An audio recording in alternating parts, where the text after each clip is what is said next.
नमस्कार दोस्तों, स्वागत है आप सभी का आपके अपने YouTube चैनल दृष्टि जी के पॉइंट पर। साथियों, आज की इस वीडियो में हम देखने वाले हैं एसएससी जीडी एग्ज़ाम 1 फरवरी में जो आज एग्ज़ाम हुआ है उसका जो भी क्वेश्चन यहाँ पर पूछे गए हैं सभी को हम डिटेल में कवर करने वाले हैं। तो दोस्तों, वीडियो को पूरा कंप्लीट जरूर देखिएगा। वीडियो पसंद आए तो लाइक कर दीजिएगा, शेयर कर दीजिएगा। चैनल को सब्सक्राइब नहीं किया है तो चैनल को सब्सक्राइब कर साथ में बेल आइकन को ऑन कर लीजिएगा। चलिए शुरुआत करेंगे फर्स्ट क्वेश्चन के साथ। तो दोस्तों, यहाँ पर क्वेश्चन पूछा गया था कि हरित क्रांति पर किस फसल के उत्पादन पर जोर दिया गया था। तो दोस्तों, हरित क्रांति का संबंध जो कि खाद्यान्न फसलों के उत्पादन बढ़ाने से है। इसका जो मुख्य प्रभाव था वह गेहूं के ऊपर पड़ा था। हरित क्रांति में सर्वाधिक वृद्धि गेहूं के उत्पादन में हुई थी। नेक्स्ट यहाँ पर पूछा गया था कि सागा दावा फेस्टिवल सिक्किम में कौन से धर्म के लोग मनाते हैं। तो दोस्तों, ये सागा दावा जो फेस्टिवल है वह सिक्किम में कौन से धर्म के लोग मनाते हैं। तो ये मनाते हैं बौद्ध धर्म के लोग। ठीक है, सागर दादा महोत्सव सिक्किम में बौद्ध धर्म के दर्शन से परिचित होने का एक फेस्टिवल है। नेक्स्ट पूछा गया था दोस्तों कि जो पीएम किसान सम्मान निधि योजना का उद्घाटन किसने किया था और कब किया था। तो दोस्तों, ये प्रधानमंत्री नरेंद्र मोदी ने 24 फरवरी 2019 को उत्तर प्रदेश में पीएम किसान योजना की शुरुआत की गई थी। तो ये आपको याद रखना है। यहाँ पर एक क्वेश्चन देखा गया था कि हिंदुस्तान सोशलिस्ट रिपब्लिकेशन एसोसिएशन की स्थापना कब हुई थी। तो दोस्तों, इसकी जो स्थापना हुई थी ये हुई थी 1928 में और इसका जो मुख्यालय है, हेडक्वार्टर है, वह स्थित है दिल्ली में। आगे बढ़ेंगे। यहाँ पर पूछा गया था कि टीकाकरण अभियान मिशन इंद्रधनुष कितने साल के बच्चों के लिए शुरू हुआ था। तो दोस्तों, जो टीकाकरण अभियान है मिशन इंद्रधनुष, यह है 0 से 2 साल तक के बच्चों के लिए और गर्भवती महिलाओं को टीकाकरण किया गया था। इसका ये अभियान चलाया गया था। नेक्स्ट पूछा गया था कि मंत्रिपरिषद किसके प्रति जिम्मेवार होते हैं। तो दोस्तों, जो मंत्रिपरिषद है वह लोकसभा के प्रति जिम्मेवार होते हैं। तो ये आपको याद रखना है। यहाँ पर रणजी ट्रॉफी की शुरुआत कब हुई थी। तो दोस्तों, ये 1934 में इसकी रणजी ट्रॉफी की शुरुआत की गई थी और यहाँ पर जो 2022 की विजेता टीम रही थी वह रही थी मध्य प्रदेश और उप विजेता टीम रही थी महाराष्ट्र। ये भी रिपीट हुआ क्वेश्चन है दोस्तों, ये एक बार रणजी ट्रॉफी से क्वेश्चन पूछा जा चुका है। द्रोणाचार्य पुरस्कार किसको दिया जाता है। तो दोस्तों, जो द्रोणाचार्य पुरस्कार है वह खेलों के प्रशिक्षकों को दिया जाता है और जो पहली बार द्रोणाचार्य पुरस्कार की जो शुभारंभ हुई थी, शुरुआत हुई थी, वह 1985 में की गई थी।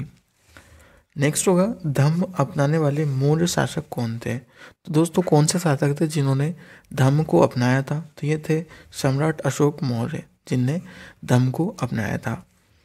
यहाँ पर पूछा गया था कि वर्तमान में 50वें मुख्य न्यायाधीश कौन है। तो दोस्तों, ये है DY चंद्रचूड़ और कल की शिफ्ट में पूछा गया था कि 49वें मुख्य न्यायाधीश कौन है। तो ये थे UU Lalit, justice UU Lalit. एक क्वेश्चन यहाँ पर पूछा गया था कि नगर पालिका किस अनुसूची में आती है। तो दोस्तों, जो नगर पालिका है वह अनुसूची 12 में आती है और 11वां अनुसूची में दोस्तों ग्राम पंचायतें आती हैं। कलेजे को ठंडक पड़ना मुहावरे का सही अर्थ आपसे पूछा गया था। तो दोस्तों, इसका जो कलेजे को ठंडक पड़ना मुहावरे का जो सही अर्थ है वह होगा संतुष्टि मिलना। अनाथ का आपसे विलोम शब्द पूछा गया था। तो अनाथ का जो विलोम शब्द होगा वह होगा सनाथ। नेक्स्ट पूछा गया था जनगणना से। तो दोस्तों, लगातार यहाँ से जनगणना से 4 से 5 क्वेश्चन डेली पूछे जा रहे हैं। तो एक बार आपको जनगणना पूरी तरीके से कंप्लीट कर लेना है। यहाँ पर पूछा गया था कि भारत में जनगणना पहली बार कब हुई थी। तो दोस्तों, 1872 में यहाँ पर जनगणना पहली बार हुई थी और लगातार जो जनगणना हुई है 1881 से लॉर्ड रिपन के कार्यकाल से शुरू हुई है। यहाँ पर आपसे योजना आयोग का पूछा गया था। तो योजना आयोग का गठन कब किया गया था। 1950 में इसका गठन किया गया था। ये भी आपको याद रखना है। योजना आयोग की जगह पर जो नया आयोग आया है वह नीति आयोग। यहाँ पर पूछा गया था कि राधा रेड्डी का संबंध किस नृत्य से है। तो दोस्तों, ये है कुचिपुड़ी से। एक क्वेश्चन यहाँ पे पहले भी पूछा गया था कि राधा रेड्डी और राजा रेड्डी का संबंध किससे है। तो दोस्तों, कुचिपुड़ी से इनका संबंध है। अनुच्छेद 22 का संबंध किससे है। तो दोस्तों, जो अनुच्छेद 22 का संबंध है इसमें गिरफ्तारी और विरोध में संरक्षण से है। तो ये भी आपको याद रखना है। पैरा शीतकालीन ओलंपिक 2022 में सबसे ज़्यादा पदक किस देश ने जीते हैं। यहाँ पर चाइना ने सबसे ज़्यादा पदक जीते थे 2022 में जो पैरा शीतकालीन ओलंपिक हुआ था। बिजली का आपसे पर्यायवाची शब्द पूछा गया था। तो बिजली के जो पर्यायवाची शब्द होंगे वे होगा चंचला, तारित और विद्युत। यहाँ पर पूछा गया था कि अलकनंदा और भागीरथी नदियों का जो संगम है वह कहाँ पर है। तो ये है देवप्रयाग में। ठीक है। नेक्स्ट में पूछा गया था कि भारत के वर्तमान में CDS कौन है। तो अनिल चौहान जो कि अभी वर्तमान में भारत के CDS हैं, और इनसे पहले जो थे वे थे जनरल विपिन रावत। माता का पर्यायवाची आपसे पूछा गया था, तो ये होगा जननी, मैया और माँ। एक क्वेश्चन यहाँ पर देखा गया था कि क्रिकेट पिच की लंबाई कितनी होती है। तो ये भी 2 बार रिपीट हो चुका है, ठीक है, आगे भी आने की संभावना है। तो क्रिकेट पिच की जो लंबाई होती है, दोनों विकेट के जो गैप होता है, तो वह गैप रहता है 22 गज का। कौन सा नृत्य राजस्थान से संबंधित है। तो यहाँ पर पूछा गया था कि जो 4 ऑप्शन आपको दिए होंगे, तो दोस्तों ये राजस्थान से संबंधित नृत्य है गणगौर, कालबेलिया, पनिहारी, कठपुतली और घूमर। इनमें से कोई सा भी ऑप्शन आपको वहाँ पर दिया होगा। जुलाई 2022 में भारत के राष्ट्रपति कौन बने हैं। तो द्रौपदी मुर्मू दोस्तों, जो कि यहाँ की राष्ट्रपति बनी है भारत की, ये आपको याद रखना है, और ये पहली महिला आदिवासी राष्ट्रपति हैं। अर्थशास्त्र के लेखक कौन है। तो चाणक्य हैं और कौटिल्य, ठीक है, जो कि अर्थशास्त्र के जनक हैं। आग में घी डालना मुहावरे का अर्थ होता है। तो स्थिति को बद से बदतर बना देना, जो कि आग में घी डालना मुहावरे का अर्थ है।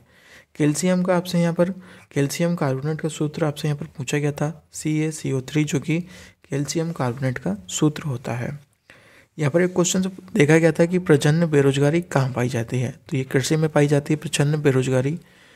बिहू किस राज्य का नृत्य है। तो दोस्तों यहाँ पर असम, जो कि बिहू राज्य का नृत्य है।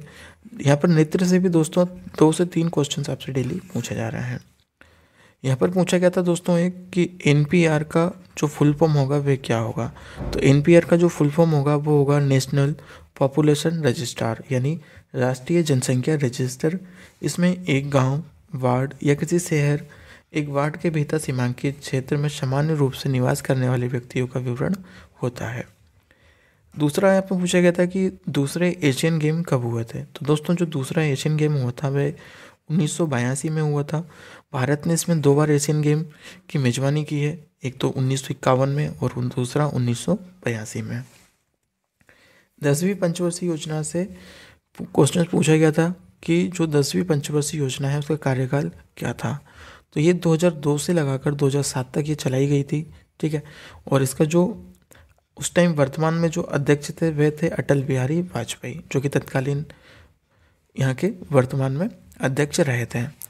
यहाँ पर आपसे पूछा गया था कि UPSC के जो चेयरमैन का कार्यकाल रहता है वह कितना रहता है। तो दोस्तों UPSC का जो कार्यकाल रहता है जो चेयरमैन का, वह 6 वर्ष का होता है, या फिर 65 वर्ष की आयु तक 65 वर्ष की आयु का होता है। तो ये भी आपको याद रखना है। यहाँ पर एक क्वेश्चन देखा गया था कि गोला फेंक में महिलाओं के लिए गोले का वजन कितना रखा गया है। तो दोस्तों 60 फुट में महिला गोले का भार है 4 किलोग्राम, और वहीं पुरुषों की बात की जाए तो 7.26 किलोग्राम रखा गया है। विभाकर का पर्यायवाची शब्द आपसे पूछा गया था, तो ये होगा निशाकर, सोम और शशि, जो कि ये विभाकर के तीनों पर्यायवाची शब्द हैं। तो दोस्तों ये सभी क्वेश्चंस आपसे SSC GD में 1 फरवरी को पूछे गए हैं। तो हो सकता है ये सारे क्वेश्चंस आपसे रिपीट हो। पंचवर्षीय योजना आपको एक बार फिर से देख लेनी है, जनगणना और नृत्य, ये सभी एक बार आपको टॉपिक रिवीजन कर लेना है।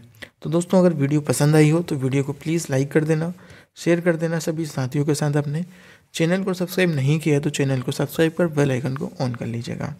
चलिए मिलते हैं एक नई वीडियो के साथ, तब तक के लिए बाय बाय, जय हिंद।